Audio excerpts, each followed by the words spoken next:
Welcome everyone on my YouTube channel English Gyan Lovers.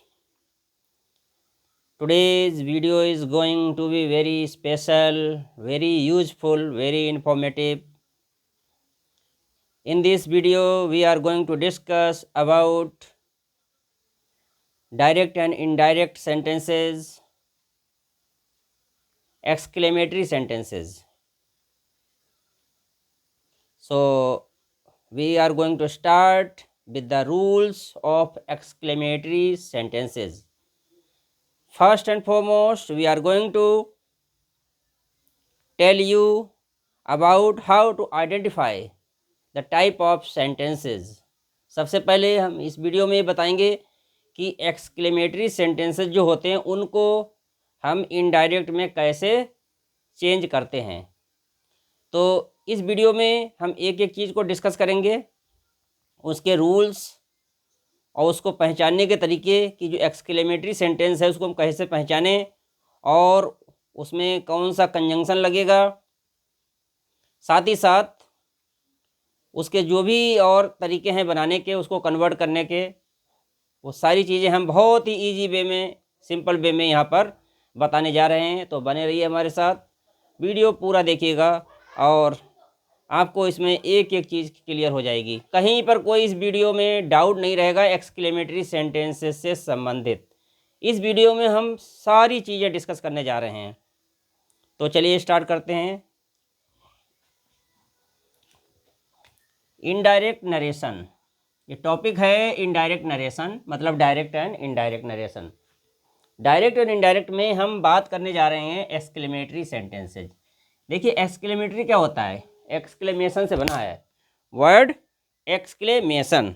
तो exclamation से बना है, एक्सक्लेमेटरी कहते हैं हम विस्मय सूचक वाक्य, वो सेंटेंसेज जिनको पढ़ने के बाद में हमारे अंदर कुछ इमोशंस क्रिएट होते हैं। इमोशंस क्या, जैसे कि सॉरो है, ग्रीफ है, जॉय है, प्लेजर है और रिग्रेट है, और प्रशंसा के भाव आते हैं, नफ़रत के भाव आते हैं, घृणा के भाव आते हैं, खुशी के भाव आते हैं। ये सारे भाव जब हमारे हार्ट में क्रिएट होते हैं सेंटेंस को पढ़ने के बाद, और मार्क ऑफ एक्सक्लेमेशन का प्रयोग किया जाता है, तो उसे हम एक्सक्लेमेटरी सेंटेंस कहते हैं। तो सबसे पहले देख लीजिएगा यहाँ पर क्या होता है एक्सक्लेमेटरी सेंटेंस। हिंदी में कहते हैं विस्मय सूचक वाक्य, वो वाक्य जो सरप्राइज क्रिएट करते हैं, मतलब हमारे हार्ट में एक प्रकार की फीलिंग क्रिएट करते हैं। वो कौन सी फीलिंग हो सकती है, कोई भी फीलिंग आ सकती है, कोई भी इमोशन हो सकती है, चाहे खुशी की हो सकती है, दुख की इमोशन हो सकती है, या फिर प्रशंसा के भाव हो सकते हैं, या कोई नफ़रत के भाव हो सकते हैं, घृणा के भाव हो सकते हैं। तो या किसी को कोई शाबाशी देना, किसी ने बहुत अच्छा कार्य किया है तो उस टाइप के भाव हो सकते हैं। तो देखिए reported speech begins with Joy, ये सबसे पहले समझ लीजिए, मैं ये बता रहा हूँ यहाँ पर कि आप पहचानेंगे कैसे कि ये एक्सक्लेमेटरी सेंटेंस है। सबसे पहले आप पहचानेंगे तभी आप इसके कन्वर्ट कर पाएंगे, बिना पहचाने हुए आप इसको इनडायरेक्ट नहीं बता सकते इसका। तो reported speech begins with Joy, reported speech की शुरुआत कैसे होती है, जो डायरेक्ट सेंटेंस होगा उसका जो रिपोर्टेड स्पीच होगा उसमें या तो जॉय होगा। जॉय मतलब उस सेंटेंस को पढ़ने के बाद ऐसा लगेगा कि इसमें जॉय का भाव है, खुशी का भाव है। सॉरो दुख का भाव है, दुख का भाव जैसे मैंने कहा, Ram said alas I have ruined, जैसे राम ने कहा एलास, हाय, एलास मीन्स क्या होता है, हाय, आई हैव रूइंड, मैं बर्बाद हो गया हूँ। तो यहाँ पर क्या होता है, रूइंड वर्ड आया है और एलास आया है, तो इसमें सॉरो है। सरप्राइज होता है, या रिग्रेट, रिग्रेट मीन्स क्या होता है, शोक होता है। या फाई, फाई क्या होता है, इसमें फाई एक प्रकार की नफरत घृणा की भावना होती है, उसे बोलते हैं। तो ये तो सारे भाव आते हैं इसमें रिपोर्टेड स्पीच के सेंटेंस में। अब देखिए इसमें कौन कौन से इंटरजेक्शन लगते हैं। इंटरजेक्शन क्या होते हैं, इंटरजेक्शन वो वर्ड होते हैं जो सेंटेंस का भाव क्रिएट करते हैं, मतलब इंटरजेक्शन ही ऐसे वर्ड होते हैं, उन्हीं से सेंटेंस का भाव आप बड़ी आसानी से पहचान सकते हैं।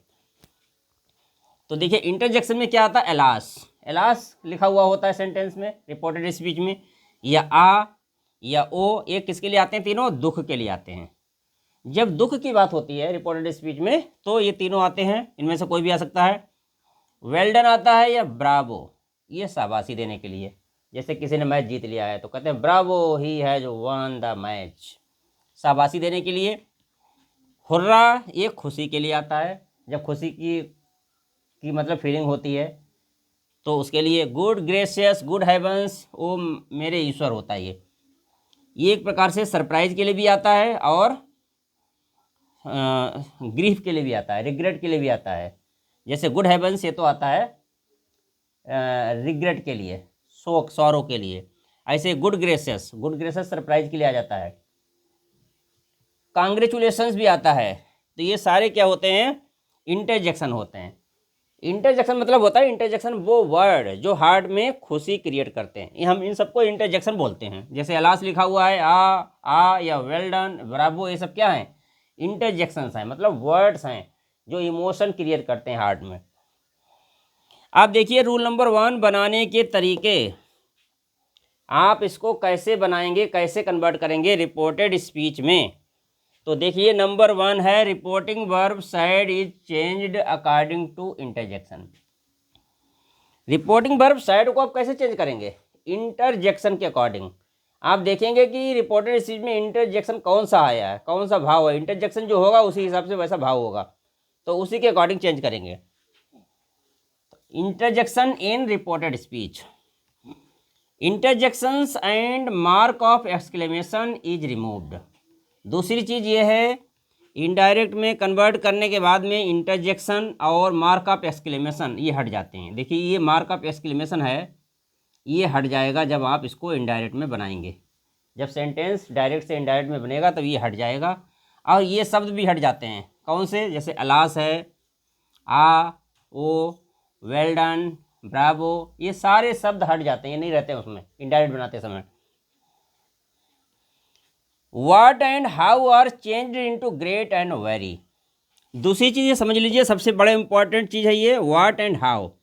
अगर एक्सक्लेमेटरी सेंटेंस में व्हाट एंड हाउ आते हैं तो इनको हम चेंज कर देते हैं, किसमें, ग्रेट में या फिर वेरी में, सिचुएशन के अकॉर्डिंग। वो हम बताएंगे कब ग्रेट आता है और कब वेरी आता है, लेकिन जनरली जो है ग्रेट या वेरी में चेंज कर देते हैं व्हाट एंड हाउ को। नेक्स्ट, अब एग्जाम्पल के थ्रू मैं आपको बताने जा रहा हूँ। ये एग्जाम्पल देखिएगा, शी सैड। इस एग्जाम्पल के द्वारा अब जो भी डाउट हैं वो क्लियर हो जाएंगे। Alas what a foolish work I have done, ये डायरेक्ट सेंटेंस है, इसे हम बोलेंगे डायरेक्ट। तो ये डायरेक्ट सेंटेंस हुआ। अब देखिएगा इस सेंटेंस में है क्या, the captain sad, she said alas. इसमें देखिए अलास लिखा है, तो जब यहाँ से रिपोर्टेड स्पीच है, ये तो रिपोर्टिंग वर्ब हो गई शी सैड, इसके बाद में alas what a foolish work I have done, यहाँ तक है रिपोर्टेड स्पीच। तो इस रिपोर्टेड स्पीच में इसकी शुरुआत कहाँ से हुई, अलास से। तो अलास किस में आता है, अभी मैंने बताया था थोड़ी देर पहले, ये देखिए लिखा हुआ है ऊपर, अलास का मतलब होता है दुख। अलास है या आ या ओ, ये तीनों शब्द आते हैं दुख प्रकट करने के लिए। तो इस सेंटेंस में क्या है, कौन सा भाव है, दुख का भाव है, अलास का प्रयोग किया गया ये, तो दुख का भाव प्रकट किया गया है यहाँ पर। आप इससे समझ सकते हैं कि इसमें दुख का भाव है। तो जब दुख का भाव होता है तो रिपोर्टिंग वर्ब सैड को हम किस में चेंज करते हैं, मैं अभी बता रहा हूँ। शी सैड अलास है, तो she exclaimed with sorrow, number 1 she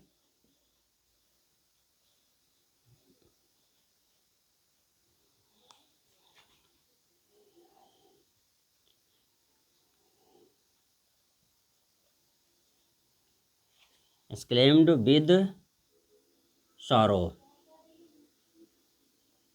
देखिए एक्सक्लेम्ड विद सॉरो हमने क्यों लिखा है यहाँ पर, she exclaimed with sorrow, number 1 है, शी सैड है, इसलिए लिखा है क्योंकि रिपोर्टेड स्पीच को पढ़ने के बाद हमें पता लग गया है कि इस सेंटेंस में दुख की बात हो रही है। कौन सी बात हो रही है? दुख की, सॉरो की। तो इसलिए हमने इसको सैड को चेंज किया, इस सैड को हमने चेंज कर दिया है एक्सक्लेम्ड विद सॉरो। अब कंजंक्शन दैट इसमें लगता है, दैट, दैट, कंजंक्शन दैट का प्रयोग किया है हमने। इसके बाद अब हम क्या करेंगे, अब इसमें सबसे पहले हम इसको स्टार्ट करते हैं यहाँ से, जो सब्जेक्ट होता है वो वर्ब होती है वो पहले आती है। तो यहाँ से बनेगा ये दैट आई है, तो आई को हम चेंज कर देंगे। आई कौन सा पर्सन है? First person. तो फर्स्ट पर्सन किसके अकॉर्डिंग चेंज होगा? सी के अकॉर्डिंग। तो सी के अकॉर्डिंग चेंज होगा तो क्या हो जाएगा? फर्स्ट पर्सन सब्जेक्ट है यहाँ पर सी, तो सी हो जाएगा यहाँ। तो सी एक्सक्लेम्ड विद सॉरो दैट सी, ये हो गया सी। अब हैव है तो प्रेजेंट परफेक्ट टेंस हुआ, तो इसको पास्ट परफेक्ट में चेंज करेंगे। तो सी हैड,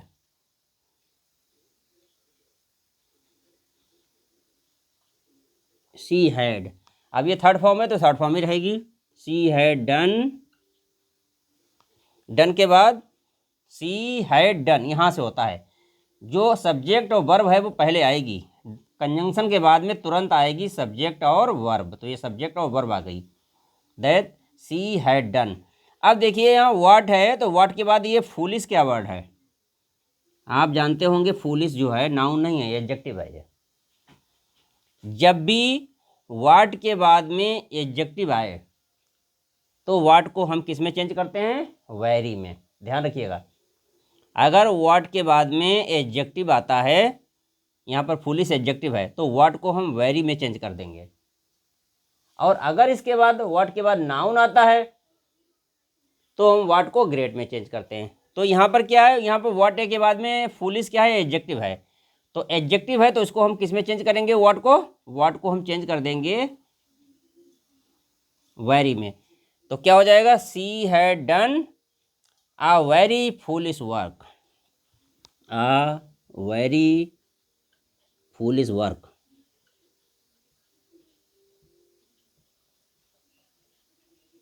ये बन गया इनडायरेक्ट और फुल स्टॉप लगेगा, और मार्क ऑफ एक्सक्लेमेशन देखो हट गया यहाँ पर, जैसा ये था यहाँ पर, ये मार्क ऑफ एक्सक्लेमेशन ये नहीं रहेगा, और ये शब्द भी हट गए। ये इंटरजेक्शन होते हैं, एलास है, एलास यहाँ पर यूज नहीं होगा क्योंकि उसका भाव यहाँ पर आ गया है। Number 2, the captain said Bravo you have done well. अब इस सेंटेंस को देखिएगा, द कैप्टन सेड, कैप्टन ने कहा ब्रावो। क्या होता है ब्रावो? मतलब शाबाश, शाबाशी देना। उन्होंने कहा शाबाश, यू हैव डन वेल, आपने बहुत अच्छा किया है। मतलब कैप्टन ने खिलाड़ियों से कहा होगा शाबाश, तो यहाँ पर शाबाशी दी है, अप्लॉस करना। तो नंबर 2 का देखिए, the captain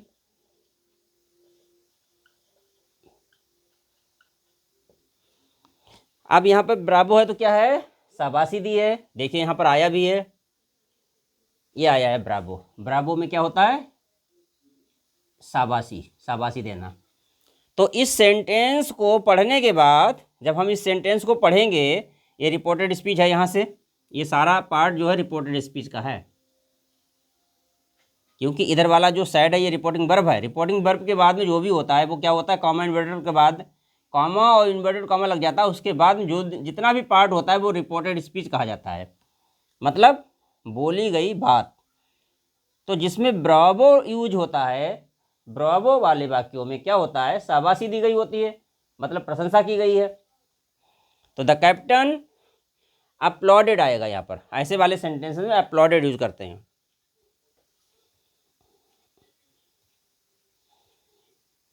the captain uploaded, APPLAUDED,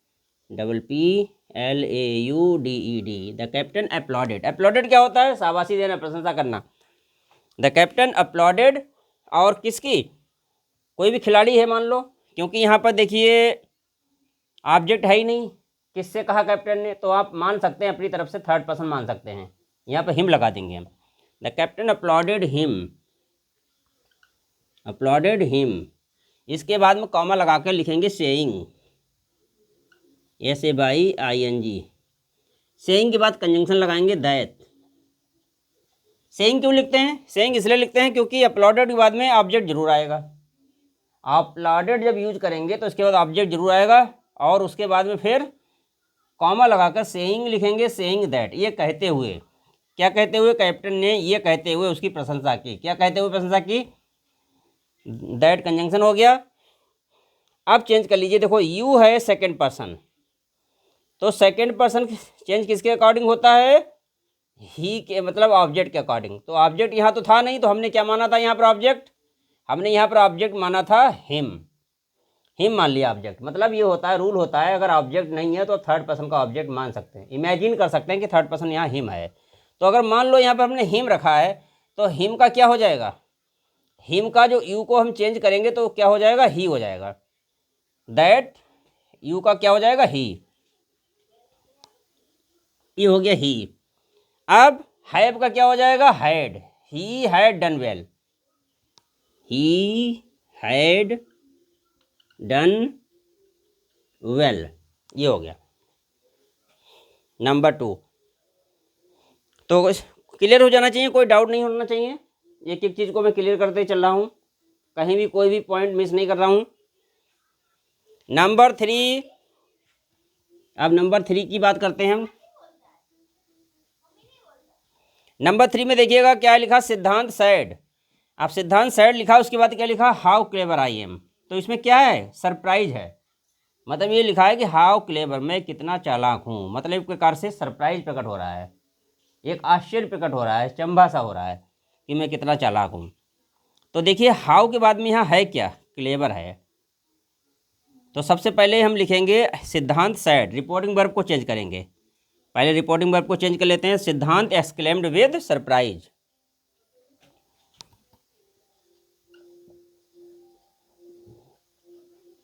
सिद्धांत एक्सक्लेम्ड विद सरप्राइज। सिद्धांत एक्सक्लेम्ड विद सरप्राइज। एक्सक्लेम्ड जरूर आएगा, उसका विद सरप्राइज आएगा। सरप्राइज इसलिए आएगा क्योंकि यहाँ पर सरप्राइज, अचंभा या आश्चर्य प्रकट किया गया है। तो सिद्धांत एक्सक्लेम्ड विद सरप्राइज दैट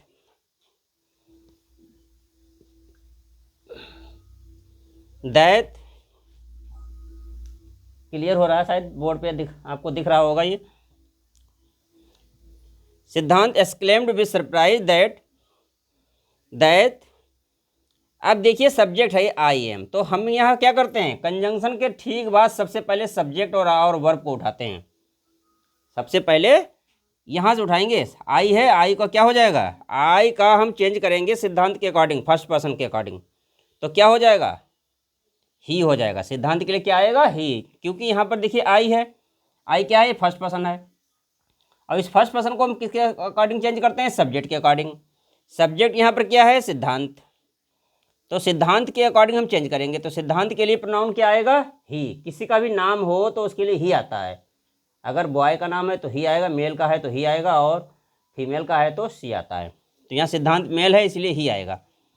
तो सिद्धांत exclaimed with surprise that he, और एम का वॉज हो जाएगा, ही वॉज। He was. अब हाउ आया है, देखिए अब हाउ के बाद में ध्यान रखिए, हाउ को हम दो में कन्वर्ट करते हैं। हाउ को या तो हम कन्वर्ट करते हैं ग्रेट में या फिर वेरी में। लेकिन ध्यान रखिएगा, जब हाउ के बाद में अगर एडजेक्टिव आया हुआ है, तो एडजेक्टिव आया हुआ है तो हाउ को हम चेंज करते हैं वेरी में। अगर हाउ के बाद नाउन है तो हम उसे चेंज करते हैं ग्रेट में। तो यहाँ पर नाउन नहीं है, हाउ के बाद एडजेक्टिव है, इसलिए वेरी में चेंज करेंगे। ये हाउ है, हाउ के बाद क्लेवर। क्लेवर क्या है? एडजेक्टिव है, ये विशेषण कहते हैं इसे हम विशेषण बोलेंगे। तो इसीलिए हम इसको चेंज करेंगे किसमें? वेरी में। तो that he was very clever. He was very clever.